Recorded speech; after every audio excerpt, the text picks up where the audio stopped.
بسم اللہ الرحمن الرحیم۔ السلام علیکم ناظرین، پروگرام شان رسول میں آپ کی میزبان عمرہ خان۔ ناظرین، آپ ہمیں براہ راست ملاحظہ کر رہے ہیں edutv.hec.gov.pk پر، اور آپ ہمیں ٹویٹر پر بھی فالو کر سکتے ہیں @edutv_HEC۔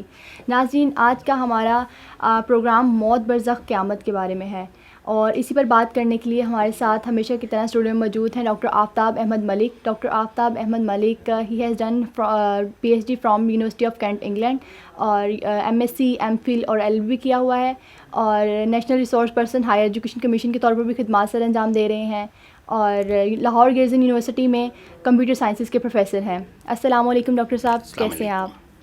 ڈاکٹر صاحب، سب سے پہلے حمد و ثنا کے بعد ہمیں عنوان کے بارے میں کچھ بتائیں۔ جو عنوان ہے ہمارا موت برزخ قیامت، اس کے بارے میں کچھ بتائیں۔ اعوذ باللہ من الشیطان الرجیم، بسم اللہ الرحمن الرحیم۔ سب سے پہلے ہم پیارے نبی صلی اللہ علیہ وسلم پہ درود و سلام بھیجتے ہیں، کیونکہ اللہ تعالیٰ اور اللہ تعالیٰ کے فرشتے بھی آپ صلی اللہ علیہ وسلم پہ درود و سلام بھیجتے ہیں۔ اصل میں آج کا جو موضوع ہے وہ آج کا بھی لیکچر بائی لنگول ہوگا، دونوں لینگویجز میں، انگلش اور اردو میں۔ پاکستانی ناظرین کے لیے میں انشاءاللہ اردو میں بات بھی کروں گا، اور آج کا ٹاپک ہے ڈیتھ اینڈ ریسرکشن، برزخ۔ تو اس کو میں پہلے ڈیفائن بھی کروں گا۔ تو سب سے پہلے میں یہ قرآن پاک کی یہ آیت آپ کے سامنے پیش کر رہا ہوں، انا للہ و انا الیہ راجعون، کیونکہ ہر ایک نے اللہ کی طرف لوٹ کر جانا ہے۔ سارے انسان، جن، پرند، فرشتے، قیامت والے دن تو فرشتے بھی، ان کی بھی ڈیتھ ایک وقت میں ہوگی، لیکن اس وقت جن اور انسانوں کو موت آئے گی، سب نے، اور جو جانور ہیں، سارے حیات، جتنے بھی ہیبیٹینٹس ہیں، وہ ڈیتھ ہوئے گی ان کی۔ تو اس کا مطلب ہے انا للہ و انا الیہ راجعون، سب نے لوٹ کے اللہ کی طرف سے جانا ہے۔ تو آج کے موضوع سے پہلے میں ناظرین سے یہ عرض کرتا ہوں کہ آپ ذرا سوچئے کہ ہماری یہاں پہ سٹیج جو ہے دنیا میں بہت مختصر ہے، بہت تھوڑا ہے، ہم نے چلے جانا ہے، مے بی 100 years, 120 اور two less, may be one day. Some people die in one day after birth. At the time of birth some people die.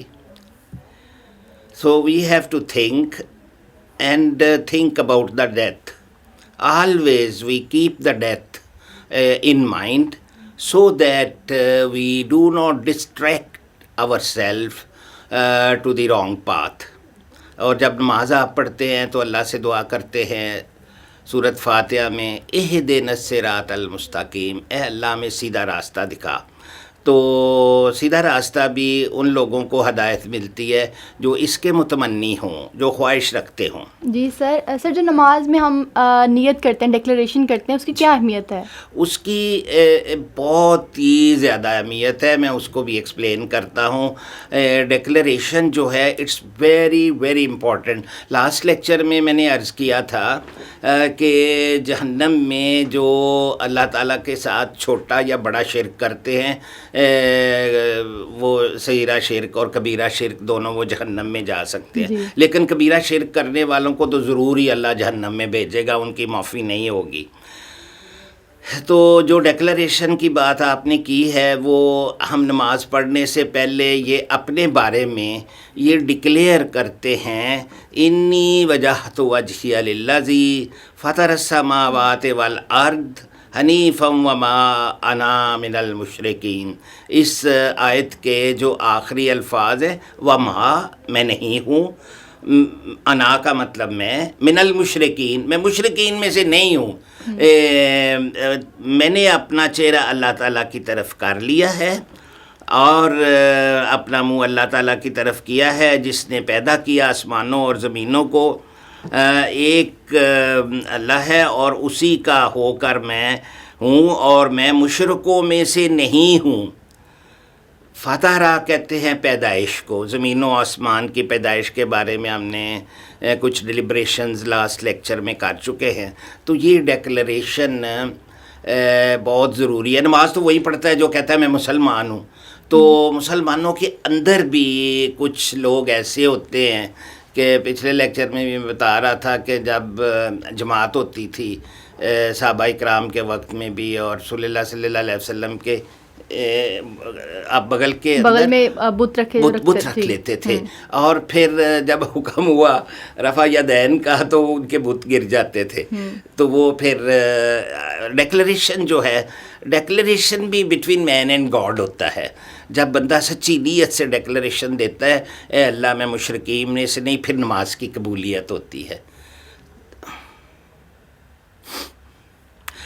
پھر یہ جو ہر پروگرام میں، آج کل لاسٹ پروگرام میں بھی یہ دعا پڑھی تھی قرآن پاک میں سے. پہلے ہم حمد و ثنا کرتے ہوتے ہیں اور سارے انبیاء، پیارے نبی صلی اللہ علیہ وسلم پہ سلام بھیجا ہے تو سارے انبیاء کرام پہ بھی سلام بھیجتے ہیں. سبحان ربک رب العزت عما یصفون وسلام علی المرسلین والحمد للہ رب العالمین. پاک ہے آپ کا رب، عزت کا مالک ان باتوں سے جو یہ لوگ بیان کرتے ہیں، اور سلام ہے پیغمبروں پر، اور ساری تعریفیں اللہ تعالیٰ کے لیے ہیں جو رب ہے سارے جہانوں کا. تو جب آپ اس قسم کی دعائیں اپنے لیے کریں گے، انبیاء کرام پہ آپ درود و سلام بھیجیں گے، پیارے نبی پہ درود شریف پڑھیں گے، تو پھر اور دعائیں بھی کریں گے. ایک آج دعا میں نے اس پروگرام کے لیے میں خاص کر آپ کے ناظرین کے لیے لے کے آیا ہوں.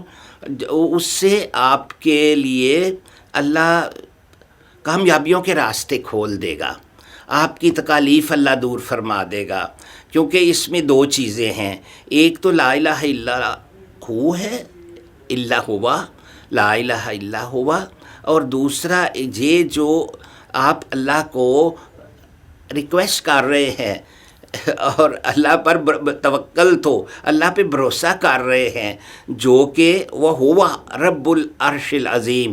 یہ ہوا کا لفظ سورۃ حشر کی آخری آیتوں میں بھی آیا ہے 3-4 دفعہ، اور ہوا کا مطلب ہے وہ is very very near to اللہ، is very near to us. کہاں ہے اللہ؟ شارق کے نزدیک اللہ ہے، حاضر ناظر ہے. تو یہ میں دعا آپ ناظرین کے لیے لے کے، اس کو آپ ہر وقت پڑھیں اور اللہ کامیابیاں عطا فرمائے گا. حسبی اللہ لا الہ الا هو علیہ توکلت وہو رب العرش العظیم. ایک اور بھی وظیفہ ہے، فتعال اللہ الملک الحق لا الہ الا هو رب العرش الکریم. تو آپ یہ دونوں وظیفے اللہ کو گلوریفائی کرنے کے لیے پڑھا کریں. سر جیسے اس میں آپ نے لا الہ الا اللہ کا ذکر کیا ہے، اسی پہ علامہ محمد اقبال کے اشعار ہیں چند ضرب کلیم میں سے جو ہیں، خودی کا سر نہاں لا الہ الا اللہ، خودی ہے تیغ فساں لا الہ الا اللہ. یہ دور اپنے براہیم کی تلاش میں ہے، صنم کدا ہے جہاں لا الہ الا اللہ. ماشاء اللہ، یہ ضرب کلیم میں سے ہے جی. اور کلیم تخلص بھی ہے، ان کا تخلص تو نہیں کہنا چاہیے، لقب ہے حضرت ابراہیم علیہ السلام کا. تو اس میں جو لا الہ الا اللہ محمد رسول اللہ، یہ ہماری بنیاد ہے کلمہ طیبہ کی. تو جو پہلا شعر آپ نے فرمایا ہے بیٹے، تو اس میں تو علامہ اقبال نے بڑی زبردست چیز فرمائی ہے کہ انسان کو اپنے آپ کو پہچاننا چاہیے کہ ہم کس مقام پہ کھڑے ہیں، اور چھپے ہوئے ہم اندر، ہمارے اندر کیا کیا چھپا ہوا ہے. تو خودی ہے تیغ تلوار کو کہتے ہیں. تو the secret of self is hidden in our hearts. In other words, there is no God except Allah alone. تو علامہ اقبال نے فرمایا صرف اللہ ہی ہے، کہ یہ ان کا ٹائٹل ہی پوئم کا یہی ہے، یہ اوپر لکھا ہوا ہے نو گاڈ بٹ اللہ، لا الہ الا اللہ. تو اسی لیے میں نے یہ ایک سلائیڈ اس پہ لگائی ہے، لا الہ الا اللہ محمد رسول اللہ. تو اس کا فرسٹ پارٹ جو ہے، سیکنڈ پارٹ پہ تو سورت فاتحہ سے میں نے محمد رسول اللہ والذین معہ اشداء، وہ ساری جو آیت ہے قرآن پاک کی، ان دونوں کو کنکیٹنیٹ کر کے جوڑ کے تو بڑا پیارا کلمہ طیبہ ہمارے پاس ہے. تو the self is just a dull edged sword, so no god but Allah the grinding stone. So it's wonderful poetry. دوسرا شعر آپ پڑھیں دوبارہ. یہ دور اپنے ابراہیم کی تلاش میں, یہ دور اپنے ابراہیم کی تلاش میں ہے, صنم کدا ہے جہاں لا الہ الا اللہ. جی ہاں, حضرت ابراہیم علیہ السلام کے بارے میں قرآن پاک نے فرمایا آپ پہلے مسلمانوں میں سے ہیں, اور ان کا مقام بھی جو ہے اللہ تعالیٰ کے بہت نزدیک سدرۃ المنتہا پہ ہے. جب آپ صلی اللہ علیہ وسلم معراج پہ تشریف لے گئے تو حضرت ابراہیم علیہ السلام نے اللہ تعالیٰ کے حضور پیارے نبی صلی اللہ علیہ وسلم کی حاضری سے پہلے آخری آسمان پر حضرت ابراہیم علیہ السلام نے ملاقات کی. حضرت ابراہیم علیہ السلام بہت توحید پرست تھے, یعنی کہ ایک اللہ کو پرچار کرتے تھے. انہوں نے کئی بتوں کو توڑا ہے, خانہ کعبہ کے اندر بت ہوتے تھے ان کو بھی توڑا ہے, تو اس کی سزائیں بھی پائی ہیں, لیکن اپنے بیٹے کی قربانی دینے کے لیے بھی چلے گئے. تو اللہ کو بہت, اللہ کے دوست, پیارے دوستوں میں سے حضرت ابراہیم ہیں, اور پیارے نبی صلی اللہ علیہ وسلم ان کی ہرارکی میں سے ہیں. And Ibrahim by the age is sought to break the idols of this hall.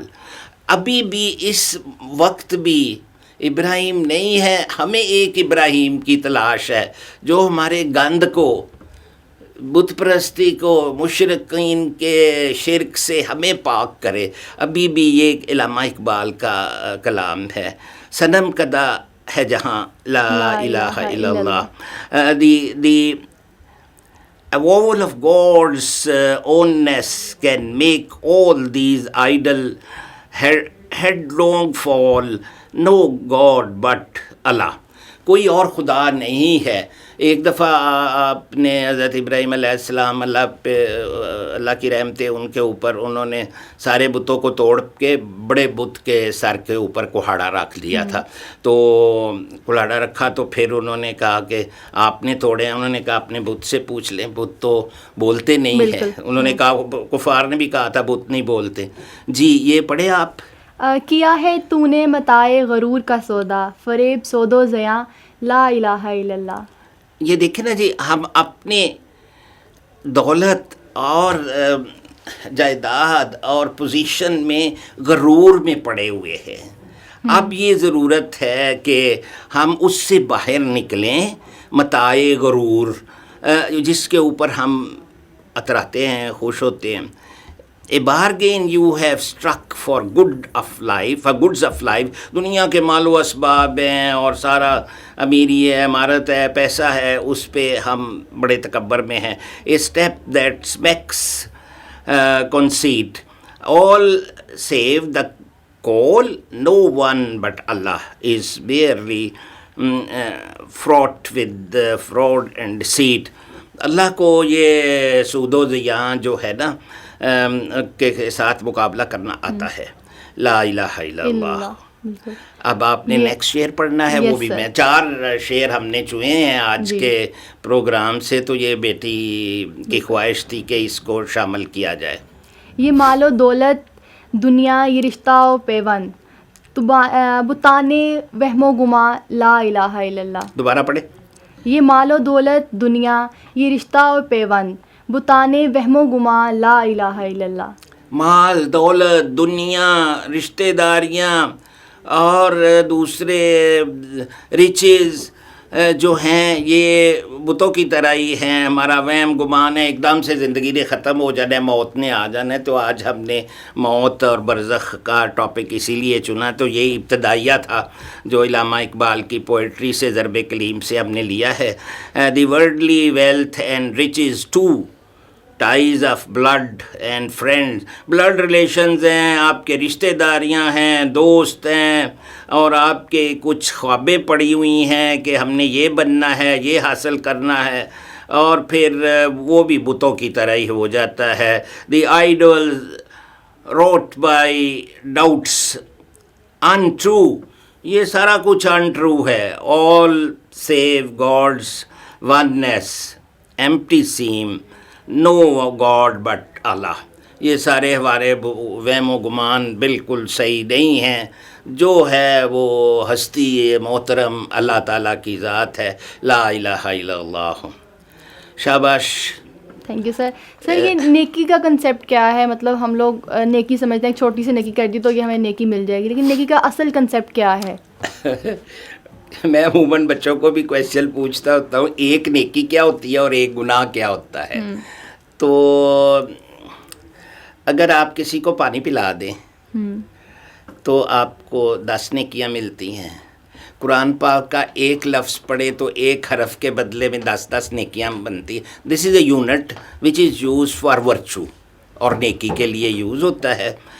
تو آپ نے نیکیاں اکٹھی کرنی ہوتی ہے. اللہ تعالیٰ نے یہ کیا ہوا ہے ہمارے ساتھ، مہربانی فرمائی ہوئی ہے کہ 2 فرشتے ہیں کرامن کاتبین ہیں. Both of them have been associated with us. ان کے 2 کام ہیں.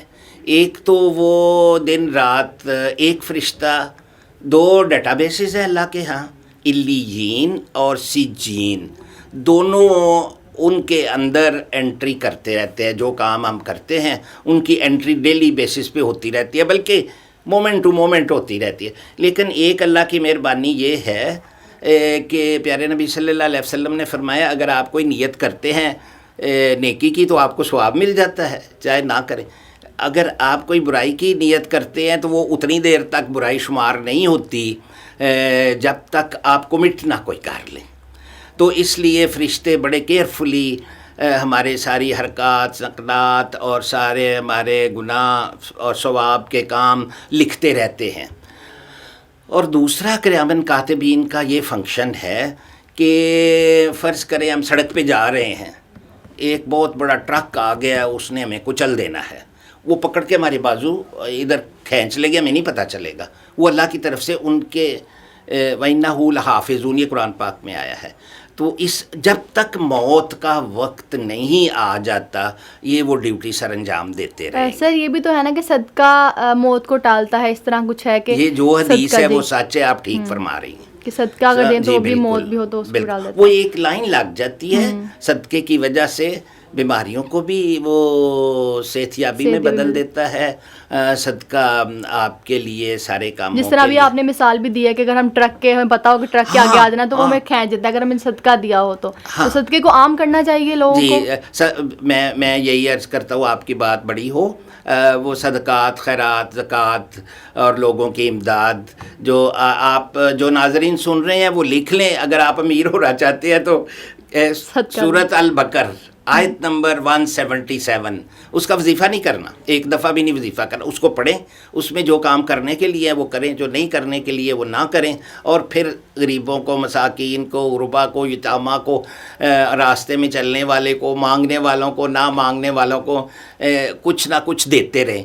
وہ اللہ آپ کو ملٹی پلائی کر کے 100 سے ساتھ یا مور اماؤنٹ کے ساتھ ملٹی پلائی کر کے اللہ آپ کو ریٹرن کر دے گا.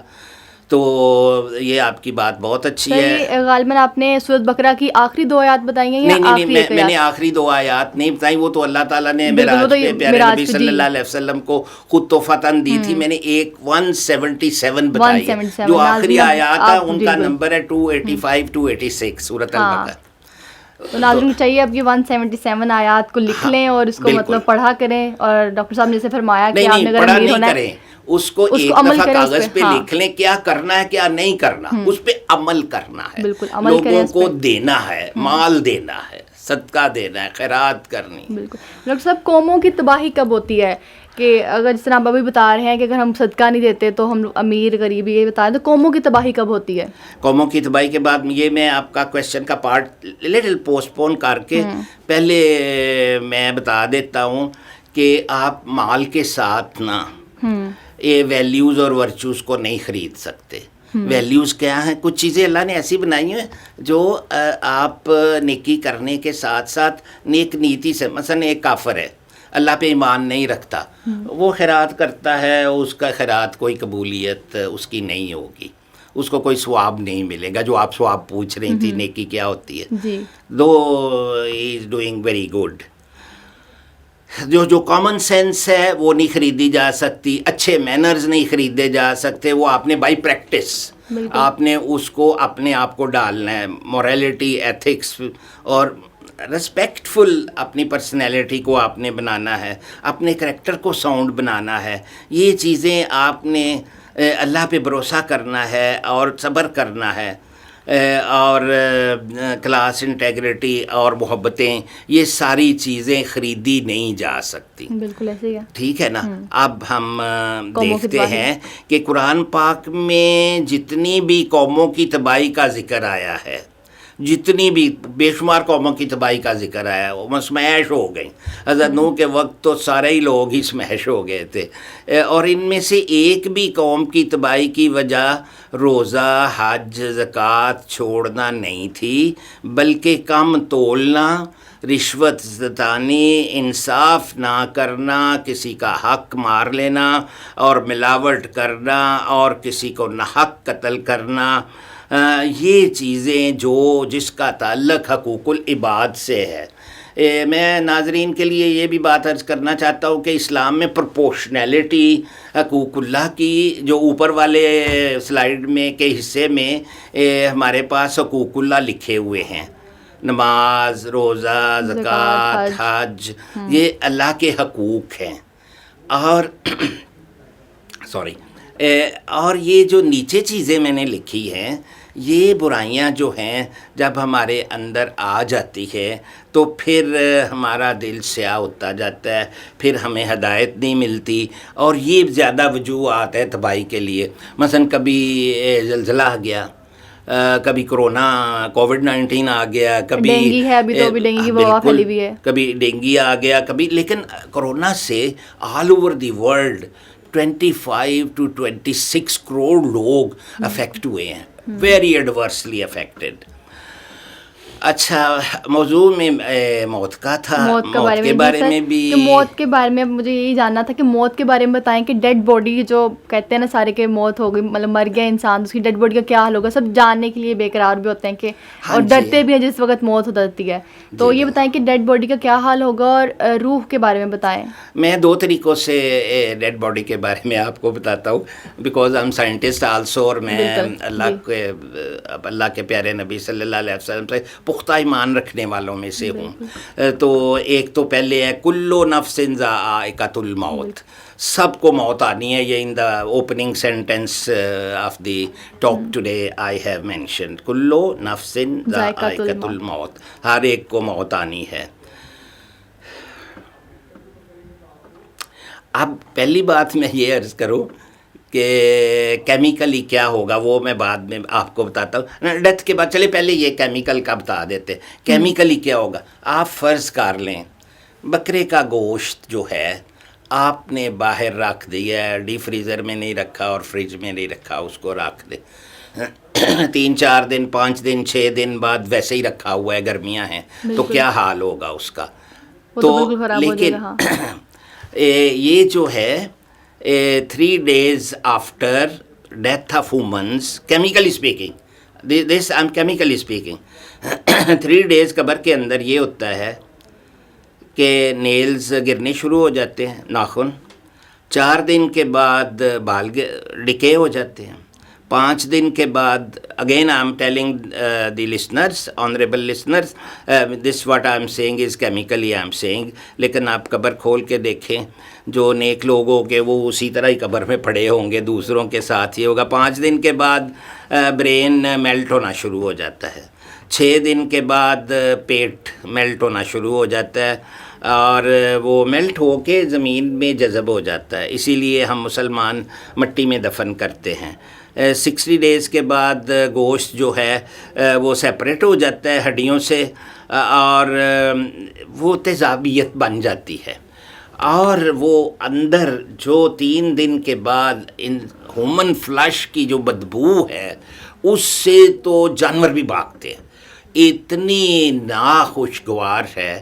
تو ناظرین آپ ذرا غور کریں کہ جو قبر کے اندر مردہ ہے اس کو وہ سمیل اور اندھیرا کیا کہے گا.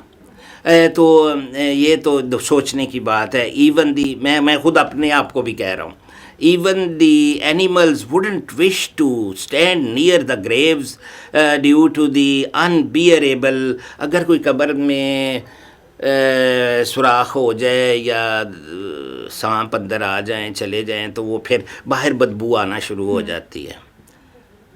اچھا ابھی پھر وہ یہ کویشچن ارائز ہوتا ہے اگر ہمیں یہ کچھ ہوتا ہے کیمیکلی اسپیکنگ اور پھر ہمارا جو تکبر ہے، پراؤڈ ہے، ہماری رچنس ہے، ہماری ایولز ہیں، برائیاں ہیں، وہ کہاں گئیں؟ پھر وہ مٹی میں مل گئیں.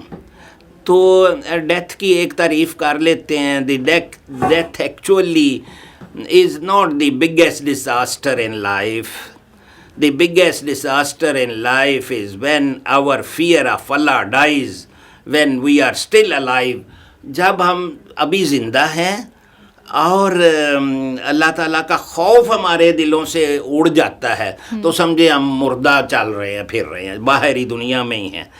Where is our money? Where is our power? Where is our arrogance? تکبر کہاں گیا ہے؟ ڈیتھ کے بعد سارا ختم ہو جاتا ہے. تو ابھی ایک اور بات ہے. تو پیارے نبی صلی اللہ علیہ وسلم کی ایک حدیث ہے کہ جب آپ مردے کو دفنا کے آتے ہیں، مٹی ڈال دیتے ہیں اوپر، بالکل، تو روح اور باڈی کی سیپریشن ہوتی ہے. گھر میں جب یا ہاسپٹل میں ڈیتھ ہوتی ہے تو سیپریشن ہوتی ہے، تو وہ پھر جو ڈیڈ باڈی ہے اس کو ڈالتے ہیں، تو وہ اس وقت تک تے مردہ قبر کے اندر آپ کی جوتیوں کی آواز بھی سنتا ہے جو لوگ جا رہے ہوتے ہیں. اس لیے پیارے نبی صلی اللہ علیہ وسلم نے فرمایا کچھ دیر قبر پہ دفنانے کے بعد ٹھہرا کریں اور ڈیڈ باڈی کے لیے دعا کیا کریں. تو in Islam the soul and the body are independent of each. یہ مختلف دو چیزیں ہیں جس کو ماں کے پیٹ میں 120 ڈیز کے بعد اللہ تعالیٰ ایک جسم کے اندر جان ڈالتا ہے اور پھر وہ روح اندر چلی جاتی ہے، وہ گرو کرتا ہے اور پھر فرام نتھنگ پیدا ہو جاتا ہے اور سم تھنگ ہو جاتا ہے، پھر اللہ کی نافرمانی ڈاکٹر صاحب جیسے آپ نے بتایا روح کے بارے میں کہ جب ہم قبر میں دفنا کر آتے ہیں تو آپ سے ہم نے بھی فرمایا کہ روح کے مطلب قبر کے پاس تھوڑا دیر رکا کریں تاکہ کیونکہ آپ نے اس سے کہا قدموں کی آواز بھی آتی ہے. اور جی جب یہ جان نکلتی ہے تو کیا ہماری، میں نے پہلے کبھی سنا ہے کہ ہماری 3 روحیں ہوتی ہیں، کیسا ہے روح کے بارے میں؟ جی قل الروح من امر ربی. روح کے بارے میں تو ہمیں اللہ نے علم دیا ہی نہیں ہے. تو روح ایک ہی ہے، اللہ ڈال دیتا ہے اور اللہ کے فرشتے آتے ہیں، وہ روح کو قبض کرتے ہیں اور آ کے تو پھر اس کے جب قبر میں جاتا ہے پھر حساب کتاب کے لیے اس کی روح واپس آتی ہے. لیکن مردہ انسانوں کے لیے نہیں آتی، مطلب وہ اللہ اور اس کے اپنے درمیان رہتی ہے، ایسا کچھ ہے؟ جی نہیں، میں عرض کرنے لگا جو آپ کا کویشچن ہے، ویری امپورٹنٹ کویشچن آپ نے ماشاءاللہ پوچھا ہے. وہ جو روح ہے قبر کے اندر ڈیڈ باڈی کے اندر آتی ہے، لیکن اس کے وہ اثرات نہیں ہوتے جیسے میں ہاتھ ہلا رہا ہوں، میں بول رہا ہوں، میں ہل رہا ہوں، لیکن لمیٹڈ فنکشن. اس وقت فرشتے آ کے سوال کریں گے آپ کا رب کون ہے، آپ کا نبی کون ہے، آپ کا دین کون ہے. تو یہ کویشچنز جب کیے جائیں گے، پیارے نبی صلی اللہ علیہ وسلم کی شبیہ مبارک دکھائی جائے گی تو آپ کہیں گے پہچانو یہ کون ہے. تو کفار تو نہیں پہچان سکتے، جو اللہ سے دور ہوئے ہیں وہ تو نہیں پہچان سکتے. تو اس سمپل حالت میں جب موت آ گئی ہے اور ابھی قیامت نہیں آئی ہوئی، اس عرصے کو ہم کہتے ہیں عالم برزخ. ہاں، اس کو میں ڈیفائن کر رہا ہوں. برزخ کیا ہے؟ جب مر جاتا ہے انسان، روح چلی جاتی ہے، لیکن قرآن پاک کے مطابق تنزل الملائکۃ والروح، زمین پہ روحیں بھی آتی ہیں، ملائکہ بھی آتے ہیں، اور وہ ابھی دوسرے کسی پروگرام میں بات کریں گے. لیکن جب بندہ ڈیڈ ہو جاتا ہے پھر ڈیتھ سے لے کے قبر سے لے کے حشر کے میدان تک دوبارہ زندہ ہونے تک کا جو وقت ہے اس کو کہتے ہیں برزخ، اور وہ انسان عالم برزخ میں چلا جاتا ہے. ایک مستند حدیث میں ناظرین کے لیے عرض کرنا چاہ رہا ہوں کہ جب قبر میں دفنایا، یہ بھی سلائیڈ میں تو نہیں ہے، میں وربلی عرض کر دیتا ہوں. جب دفنایا جاتا ہے تو وہ نیک روحوں کے لیے اللہ تعالیٰ کے حکم سے جنت کی ایک کھڑکی کھل جاتی ہے، مثلا ادھر اے سی لگا ہوا ہے تو آپ کھڑکی کھولیں تو اس کی ٹھنڈی ہوا آئے گی. ایسے مینیج کیا ہوا ہے اللہ تعالیٰ کے حکم سے, سب کچھ اللہ مینیج کر لیتا ہے. اب ماں کے پیٹ میں بچہ سانس ہی نہیں لیتا, دل دھڑکتا ہے, گرو کرتا ہے, سانس نہیں لیتا, تو وہ ایک کھڑکی کھل جاتی ہے جنت کی طرف سے. اور پھر جو برے لوگ ہیں جنہوں نے جہنم میں جانا تو جہنم کی ایک کھڑکی کھل جاتی ہے. اور پھر اور ایک اور بھی اس حدیث کے ساتھ منسلک ایک بات ہے کہ جن کو عذاب ہونا ہوتا ہے, قبر اپنے آپ کو تنگ کرتی ہے یہاں تک کہ ان کی پسلیاں جو ہیں ایک دوسرے کے اوپر چڑھ جاتی ہیں, چڑک جاتی ہیں.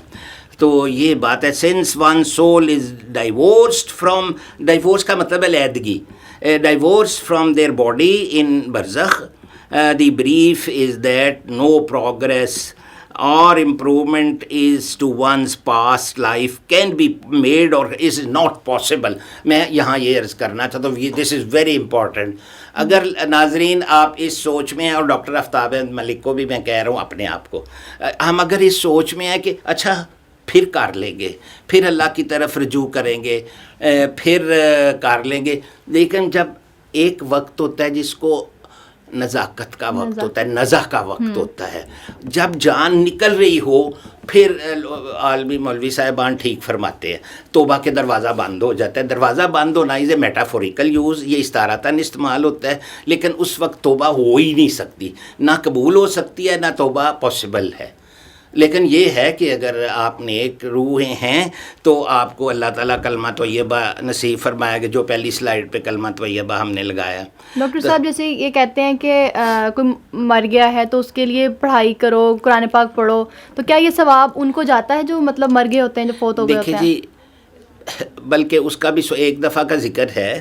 پیارے نبی صلی اللہ علیہ وسلم گزر رہے تھے تو آپ صلی اللہ علیہ وسلم تو فرشتوں کو بھی دیکھ لیتے تھے, روحوں کو بھی دیکھ لیتے تھے, تو قبر کے طرف سے گزرے تو قبر کے اندر جو صاحب قبر تھے ان کو عذاب ہو رہا تھا, تو آپ نے خود ہی درخت سے 2 شاخیں کاٹی اور وہ سبز شاخیں قبر پہ لگا دی. آپ صلی اللہ علیہ وسلم نے فرمایا اچھا جو تھوڑی دیر تک جو ہے, جب تک یہ خشک نہیں ہو جاتی تو ان کا عذاب منیمائز ہو جائے گا تب تک کے لیے.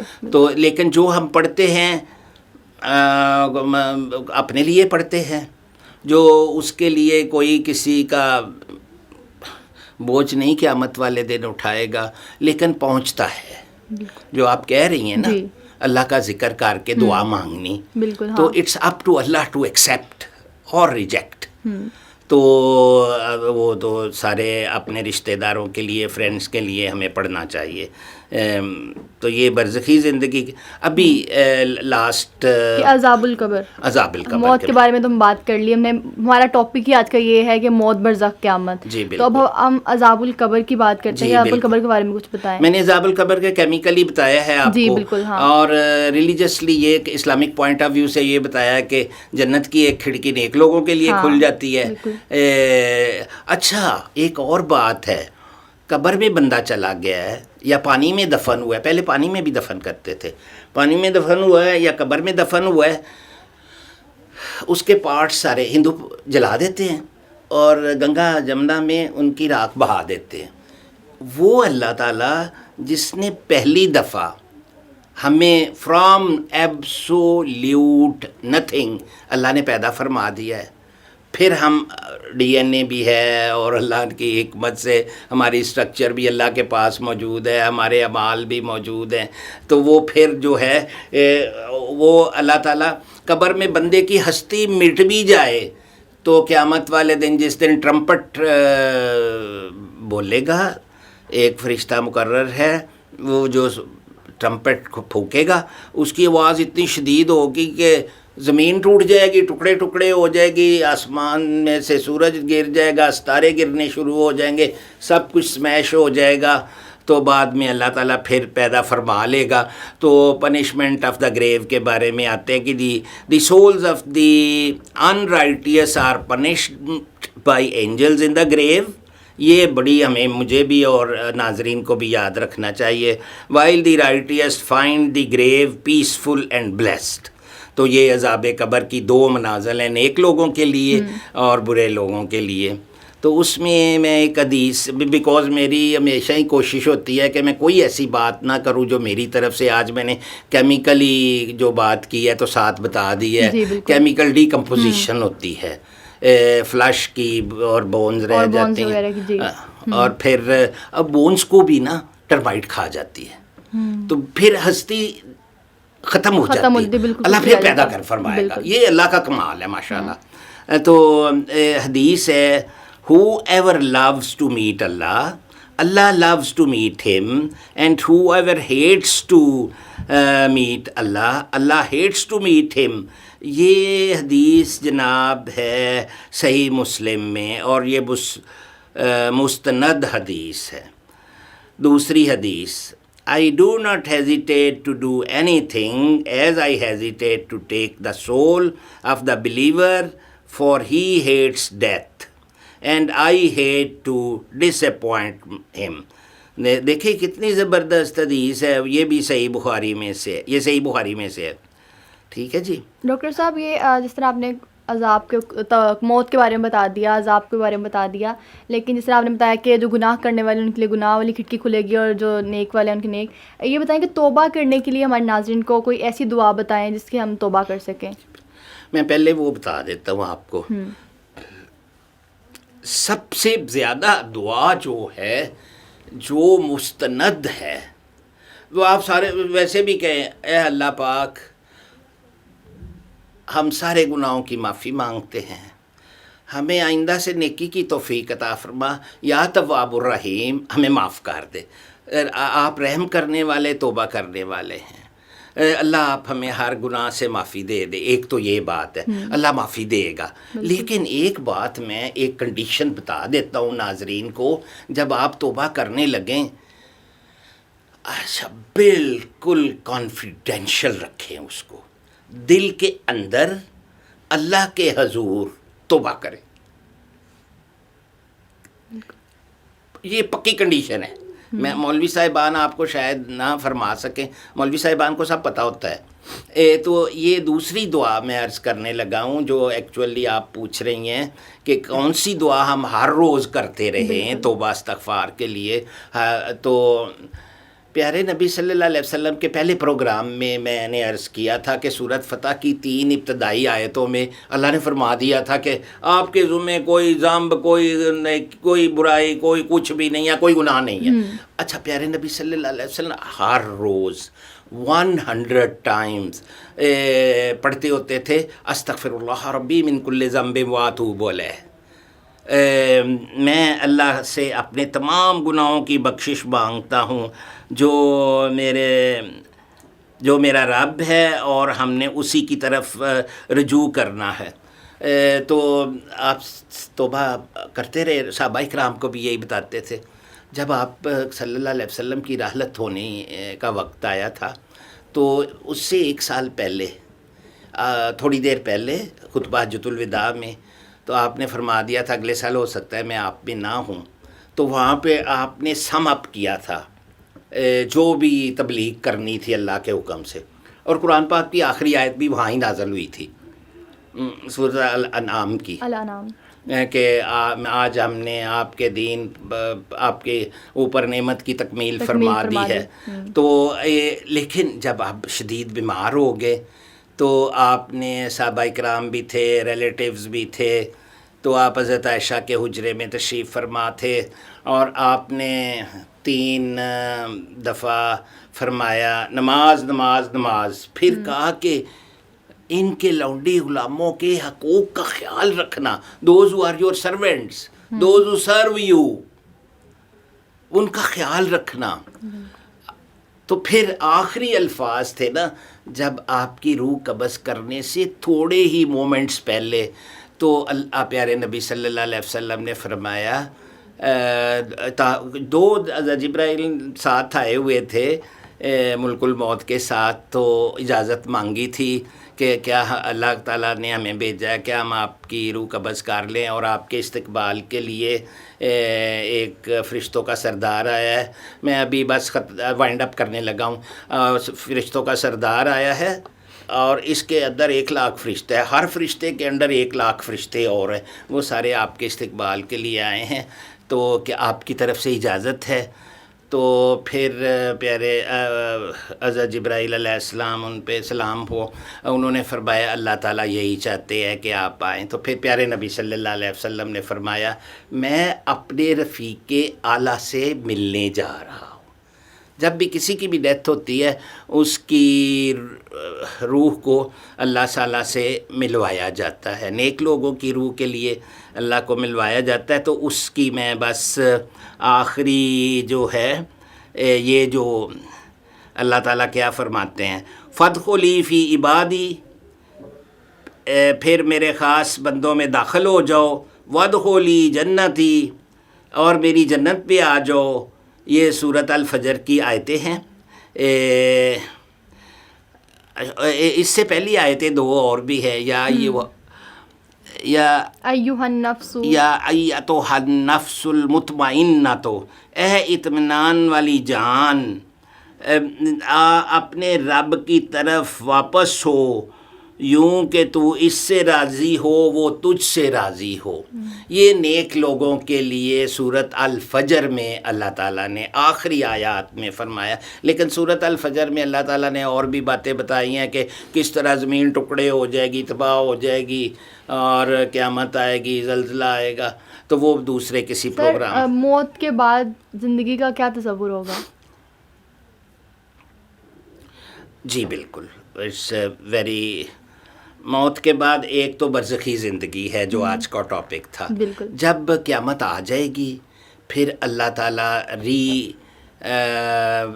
ڈے آف ریسرکشن ہوگا، یعنی کہ اللہ دوبارہ پیدا فرمائے گا سب کو، انسانوں کو ایک جگہ جمع کرے گا اللہ، پریفریبلی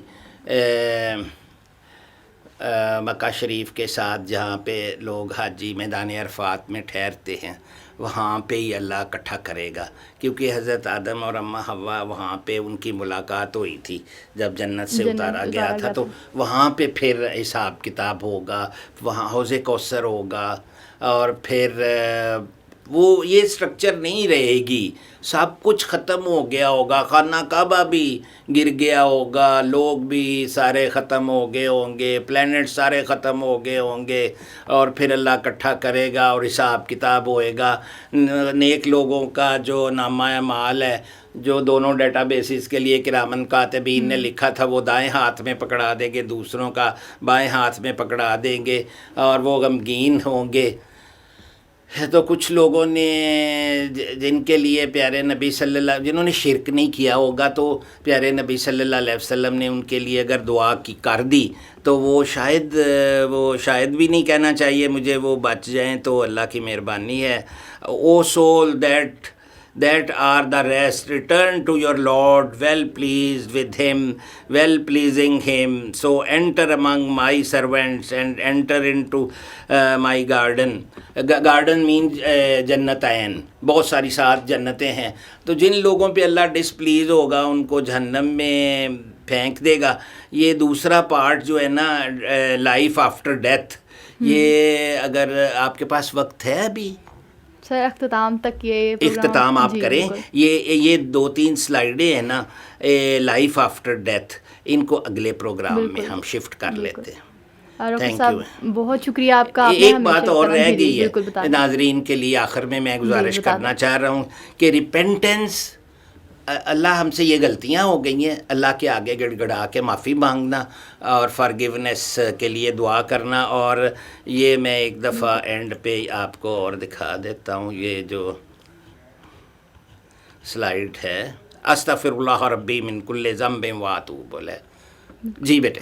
ڈاکٹر صاحب کا بہت شکریہ، آپ نے ہمیشہ کی طرح ایک نالج سے بھرا ہوا پروگرام ہمارے ناظرین کے لیے پیش کیا ہے. امید ہے کہ ہمارے ناظرین کو یہ پروگرام جو آج ہم نے کیا ہے موت کے بارے میں اس کی بہت سمجھ آئی ہوگی، اور ایک اور نئے موضوع کے ساتھ پھر حاضر ہوں گے. اللہ حافظ.